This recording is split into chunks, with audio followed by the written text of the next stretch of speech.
Patient experience is important because it really tells us whether things are working for people who use services or not.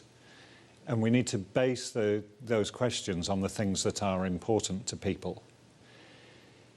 It plays into the effectiveness of what we're doing as health services because some studies will show that 50% of medicines are not taken properly or at all. This is because people are not being engaged in the decision and understanding the reasons why a medicine is being prescribed and the best ways to take it. And it's only by asking people to report objectively what's actually happening that we can come to understand that question. So that's one example out of many of how we can look at the extent to which people are actually able to do better and have better health and better outcomes and manage their health conditions better. You only find out by asking the patient.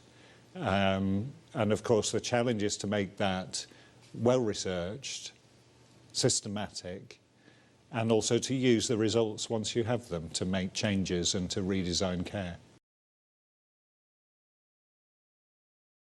Some health systems have gone a long way to building patient experience into their measures of quality.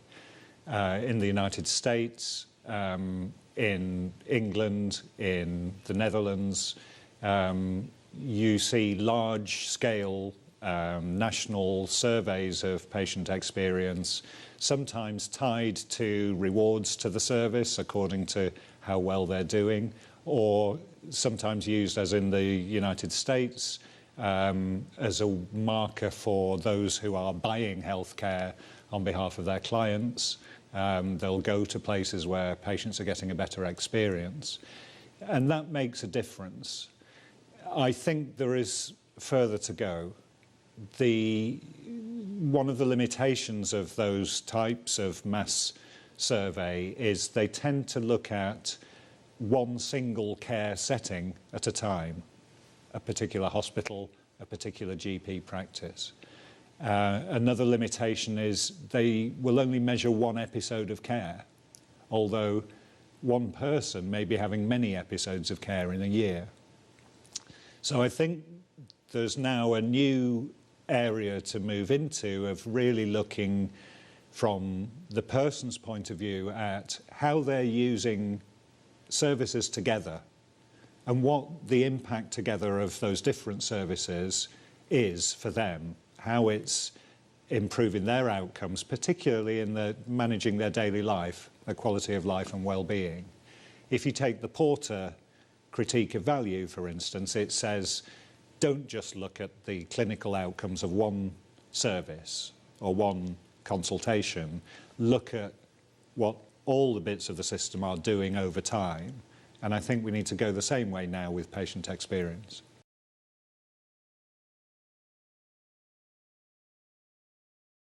So I think there is a real difficulty in getting policymakers to understand that the challenge now in healthcare is not about more kit, more doctors, more people, or even about maintaining levels of spend and services. It's about a different way of working. And that's about successfully implementing chronic care models.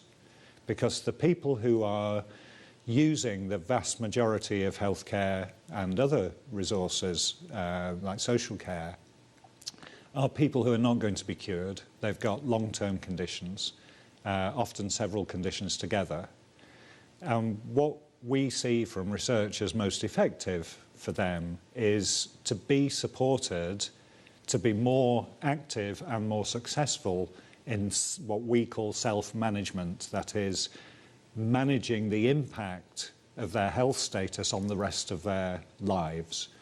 And if there's one change I'd really like to see from policymakers, it's simply to understand that that is the challenge of 21st century healthcare, because once you understand that, you begin to redesign services in a different way in a way that is much more about trying to find the assets that people themselves have to manage their health and support them to develop the knowledge and confidence and skills that will help them to do that.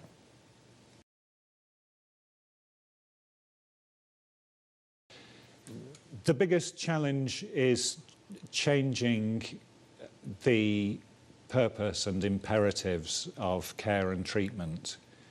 We're in a real battle now about whether care can be redesigned to be person-centred and to support that chronic care model, or whether our systems are just going to be driven by the terrible anxiety over increasing demand and decreasing resources. One thing can be a big part of the answer to the other. In other words, the more skilled people are in managing their health, the more appropriately they'll use services, and they'll use less costly, less interventionist, and less urgent and emergency care. But instead, what we are finding is that everything is being driven by cost imperatives, and managers and policymakers are unwilling to make changes to care unless you can straight away tell them how much money they're going to save. This is a longer-term shift, a cultural shift, and a shift in models, and it won't respond to those short-term, top-down management techniques. We have to build this change through people, staff and patients together. I'd like to say thank you for the invitation to be part of today's Transformation Forum. This is a conversation which is happening in so many places together. If we look at the World Health Organization's framework for integrated and person-centred healthcare, we know that all of us face these challenges and all of us have things to learn from each other. So we must make this a networked movement for change.